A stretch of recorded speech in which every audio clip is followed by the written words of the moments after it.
Welcome to a Macedonian Civil War battle. This is round 2 of the Diadochi Tournament. Today we have M4 and Madatgascar both playing as Macedon. M4 has a late Sacred Squadron general. This Sacred Squadron has a very good bonus versus infantry, making his attack up to 17. He also has a very good melee defense. He may lack the charge, but once in actual melee combat, he will do decently. He also has javelins so he can use behind enemy infantry before he enters combat. He has 5 bronze pikemen and also 2 levy pikemen at the end of each line, so he can keep stretching his line up even more if he wants to. He has 4 units of Tyrosi swordsmen. These are javelin swordsmen. They have 3 javelins to hurl. He also has 2 shock pikemen, the Igima, the best shock pike available to them. They're very aggressive pikes, these men, and they're more armored than the earlier version of it. They're slower though. It's a very cheap javelin unit over here, but it doesn't matter if these men are poor as long as they can hurl into expensive targets. Now M4 has 5 cavalry units in total. He has a Syriza Lancer and 3 units of Thessalian cavalry. The Thessalian cavalry can form a diamond formation that will give them more speed and even more bonus versus cavalry. So yes, and now we have Madagascar's army. He has a Macedonian citizen cavalry unit. These are melee cavalry. Then he has, behind this unit, he has 2 units of Yucatecan early peltas, 1 on each side.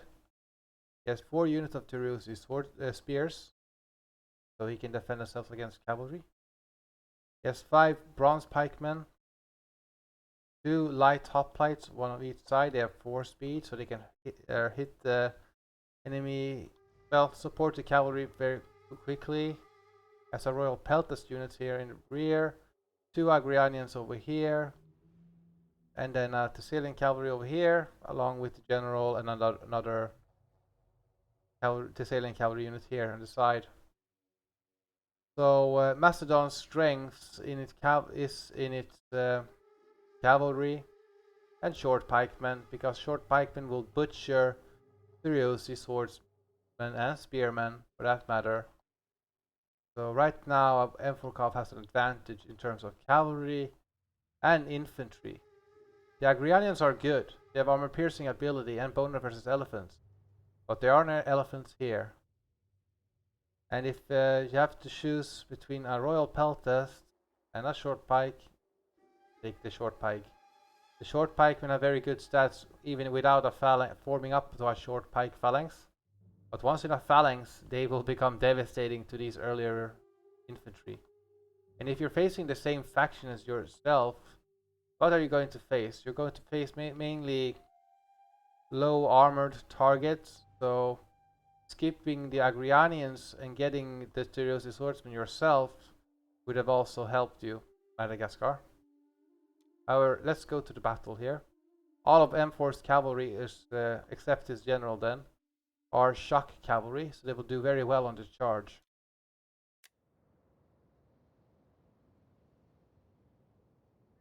If you have Agriani or something, have them behind the Tyrosi spears, so you can then engage the Agrianians whilst you free up the Tyrosi spears to help out with the cavalry.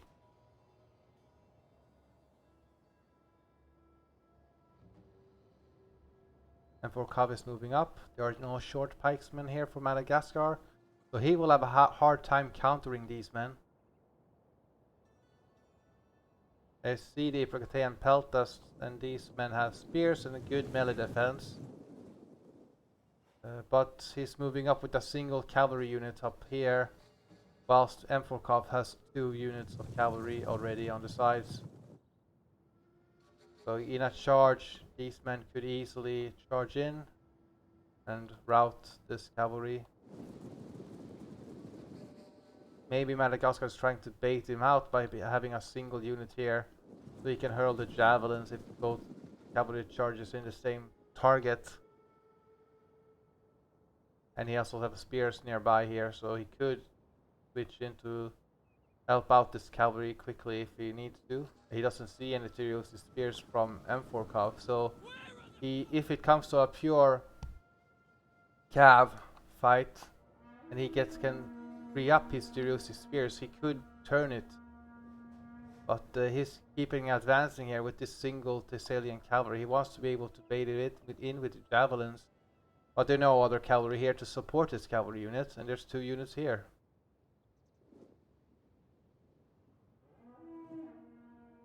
The bronze pikemen are now like locking themselves into place, so the enemy will be pinned. M4 do have his javelins, and this javelins could be used against this Macedonian citizen cavalry also. And it is. So this cavalry is taking damage before combat. These Thessalians are... Oh, Madatgascar got caught with this Thessalian cavalry, so these men are going to drop. Shock cavalry is very devastating on the charge. Now these two spearmen are being hit by the javelins. The general, these two swordsmen. Well, the javelins. It's a single unit here fighting off several units. These men are keeping hurling, it seems. Yeah, these men are just dropping. The Agima guard just went into this fight.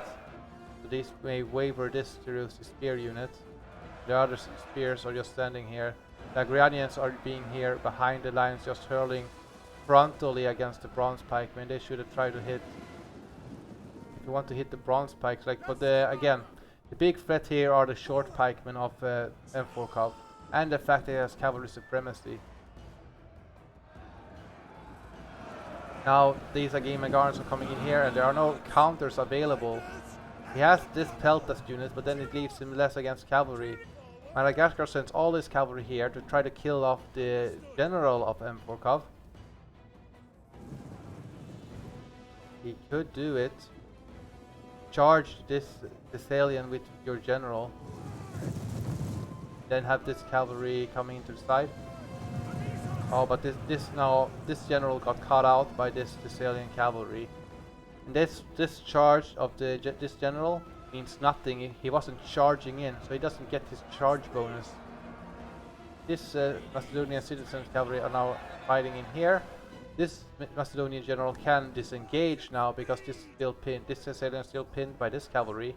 Pin it, go around, then you can threaten the Sarissa lancers, and maybe you can get into the general. Maybe. There's some more access here for Madatgascar. He will beat this Thessalian cavalry, but what that cost? There's more Thessalians coming in here. And these Tyreosi spears of Madatgascar are losing against the Agima guard. Madatgascar turns inwards here. He's keeping his royal peltas here, and these royal peltas will do very well against these Tyreosi swordsmen.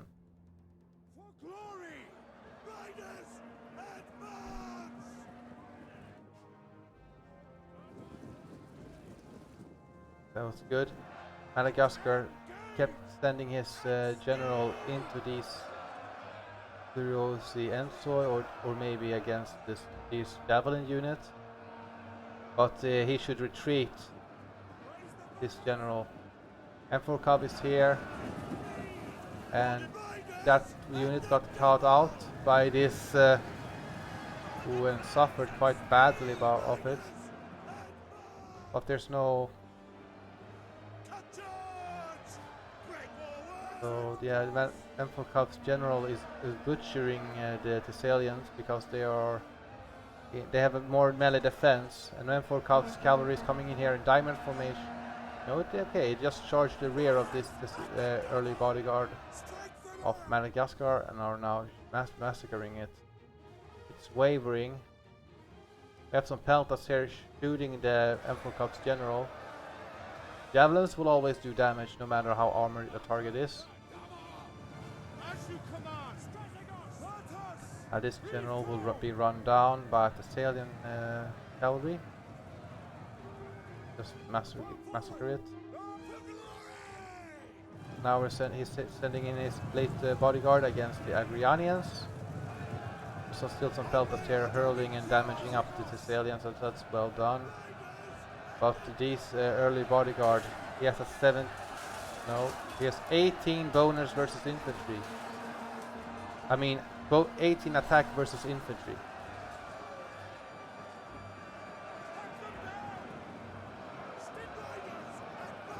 The Quetean peltas are charging in here behind their own men.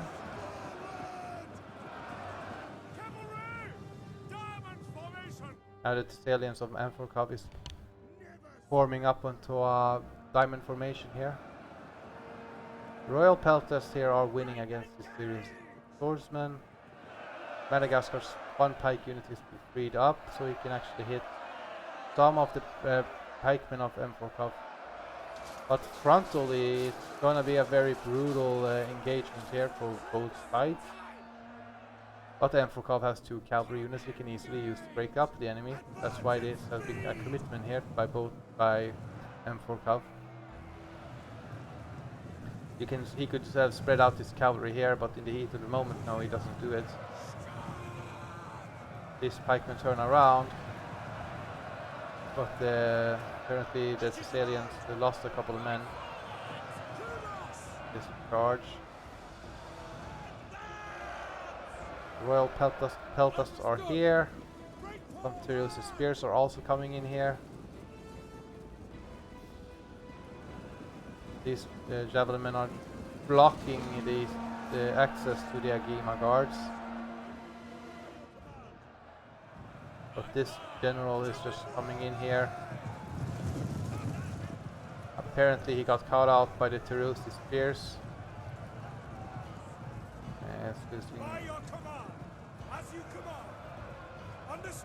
He didn't lose many men there, he lost a few, but nothing decisive.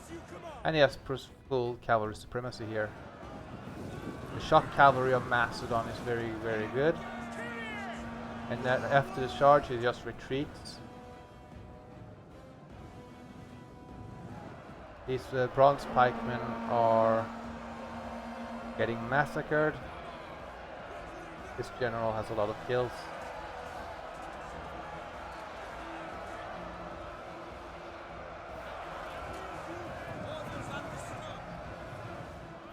He's just gonna break up the pike line.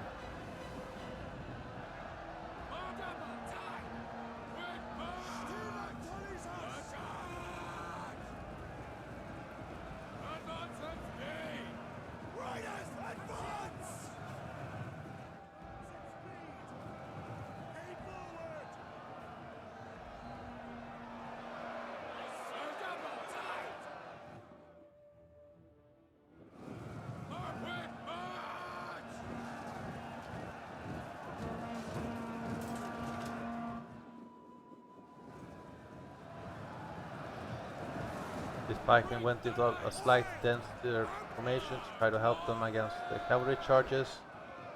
But there's a major advantage of Amphorkov now. There's not much Madagascar can do. Madagascar's general is over here. He has 52 men.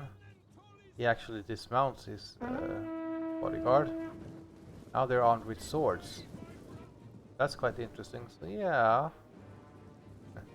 If the enemy infantry only have spears left and it's a tie, then this could be useful to know. But they have no melee defense. And yeah, it doesn't really matter what he does.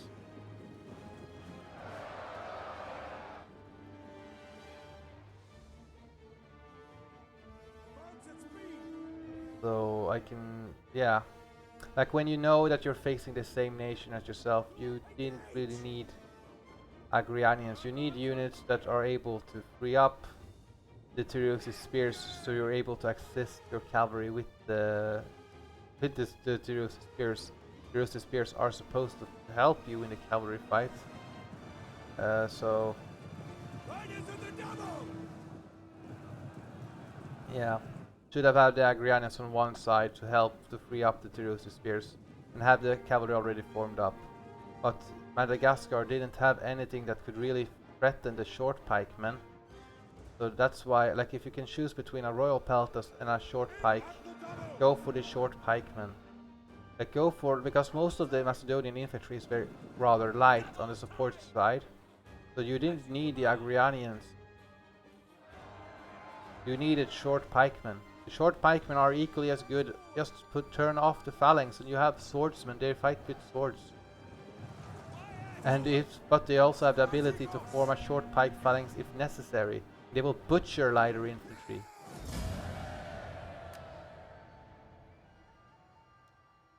And this Macedonian citizen cavalry should have been replaced by shock cavalry. Macedonian strength are shock cavalry. So, yeah. You could have also, Madatgascar also could have taken an Oxybeles. Because if he just, yes, he has less cavalry.